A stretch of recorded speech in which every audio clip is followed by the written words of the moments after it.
have been targeted by the authorities just for speaking out for the civil freedoms of, like of their communities, or for us, or people around the world. Our next speaker, for people here in the Twin Cities, she's very well known, Coleen Rowley. She's a former FBI agent, as well as the famous line, Time Woman of the Year, 2004.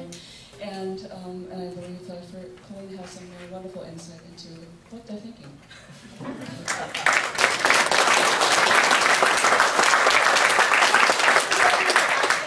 Can you hear me? Yeah. I'm really loud. They usually tell me to shut up and quiet down. So if you can't, I'll use it. But when I saw the flyer, I always cringe when I even see the word civil liberties. You know why? It gives the complete wrong impression of what what this is about. Liberties sounds like a nicety. It sounds like a luxury.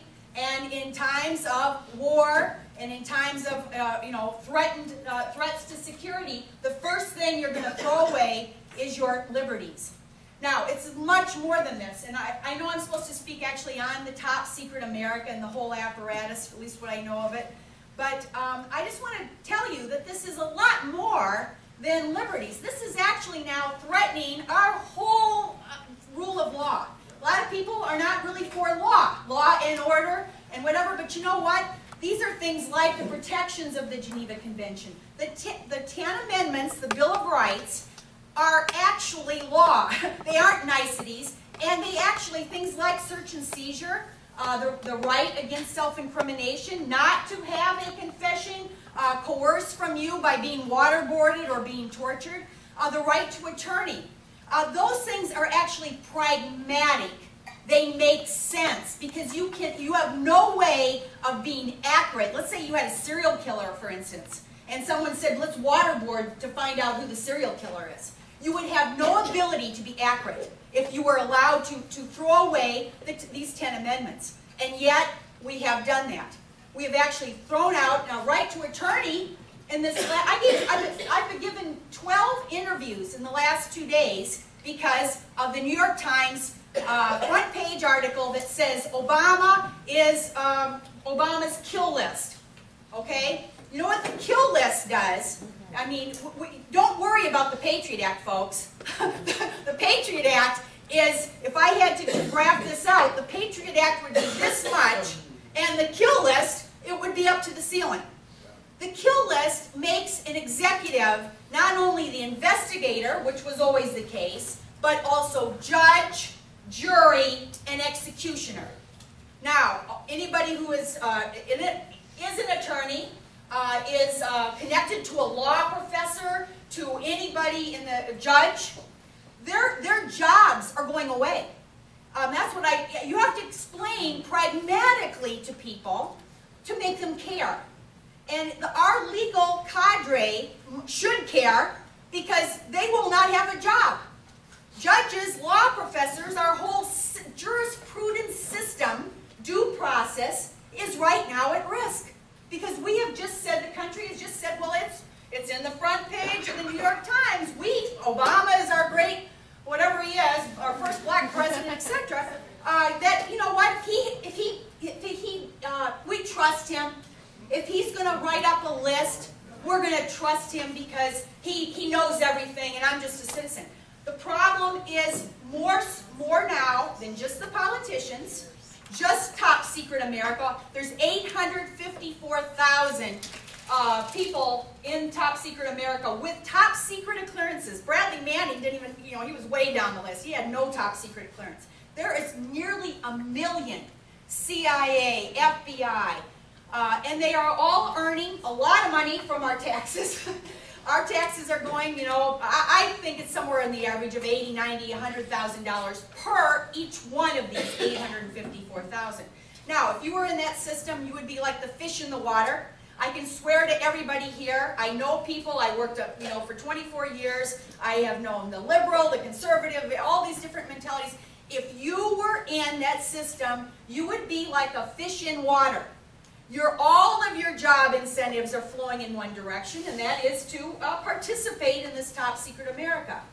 And when the laws go away, the Attorney General guidelines that grew up as a cases in the 60s, there were strict guidelines, actually, and they were from the fact that J. Edgar Hoover had allowed agents to infiltrate all of your civil society groups. The National Lawyers Guild, even feminist groups were infiltrated. Everyone knows the story about Martin Luther King. Well, when these were learned by the public, there was a reaction, and they put rather strict guidelines. After 9/11, the guidelines are no longer there. So, of course, you have this infiltration, and in a way, it's a security theater, because now the people are scared out of their minds because of, we get fear and hate mongered all the time. And as long as you think that these things are happening on another group, okay, so initially the Muslims were the targets because, it can look like this is not happening to us. So if the Muslims are, arrested and whatever, prosecuted, nobody in the United States much cares because it's not them.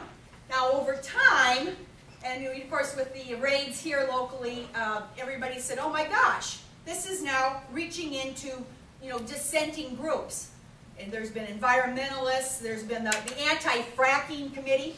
This has gone so bad that in the lead up to the Republican National Convention, when we were speaking down in the Northfield Library room, there were about 35, 40, mostly senior citizens.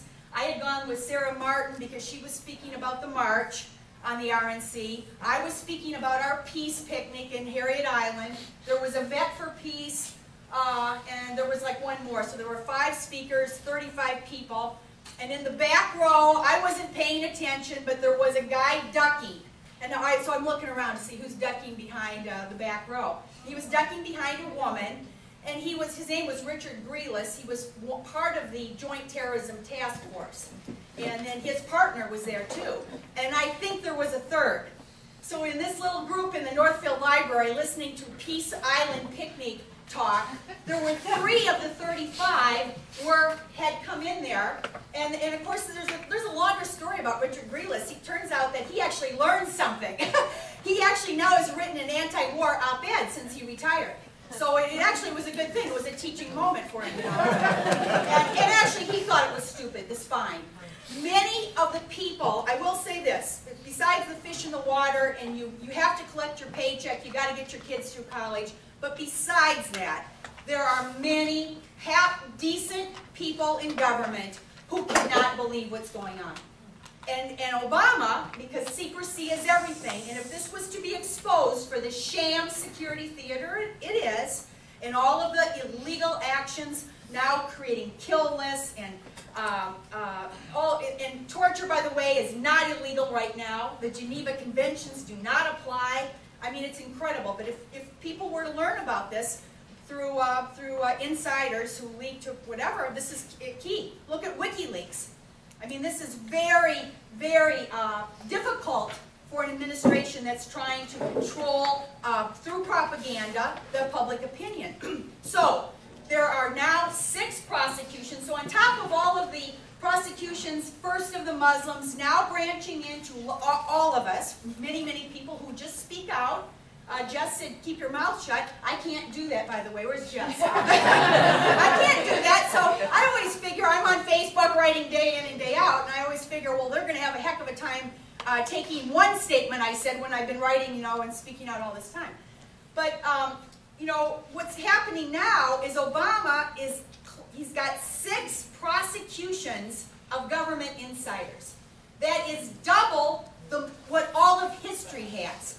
And he points at Thomas Drake of the National Security. Now, Thomas Drake would fit into this room, 6'3", National Security Administration executive. Only he couldn't stand the fact that they were illegally, warrantlessly monitoring the American public.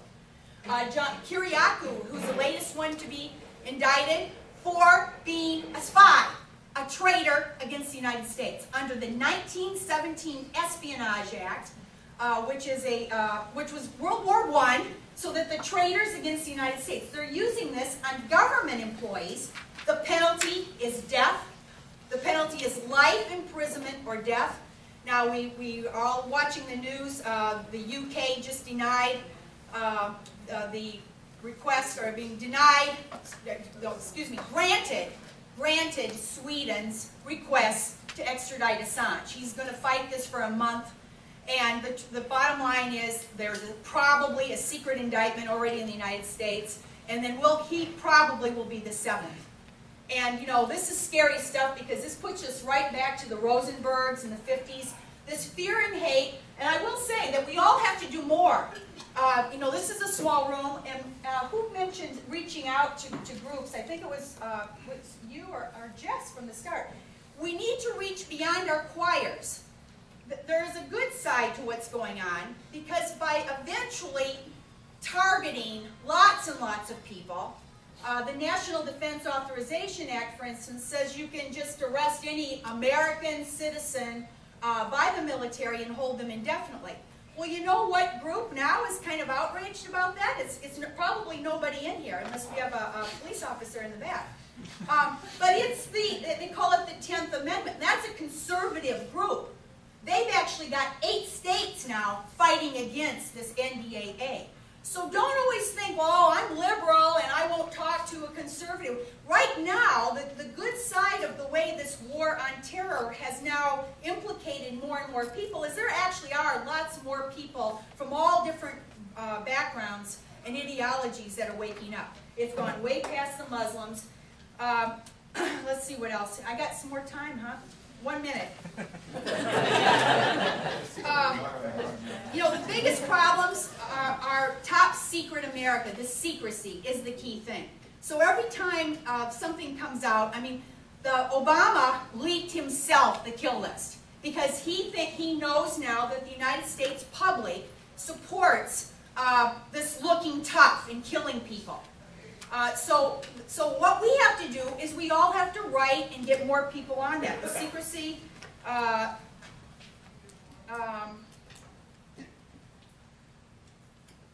should have the last thing I guess I'll just say here is that the we are at war mentality. When I worked in the FBI, it was actually between Vietnam and the 9/11. A little bit overlapped, but it was mostly between. That was kind of a lull. But this war is what is fueling. They say wars of aggression are the supreme crime because they carry the seeds of all the other crimes. And Glenn Greenwald has pointed to this over and over. It's the we are at war mentality that reduces people, that takes away their ability to think. Because it's all military madness. Yeah. If you can't think straight, then you're going to fall in line with this nonsense about kill lists. Glenn Greenwald also had a good quote about the drone bombing.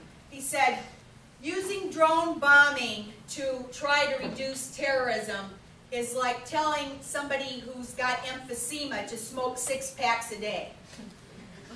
So if people realize that these things are stupid and that they are the victims and they are being hurt, we'll see more 10th Amendment groups out there. They just have to know the pragmatic side and not just realize that this is a nicety or an ethical luxury. Thank you.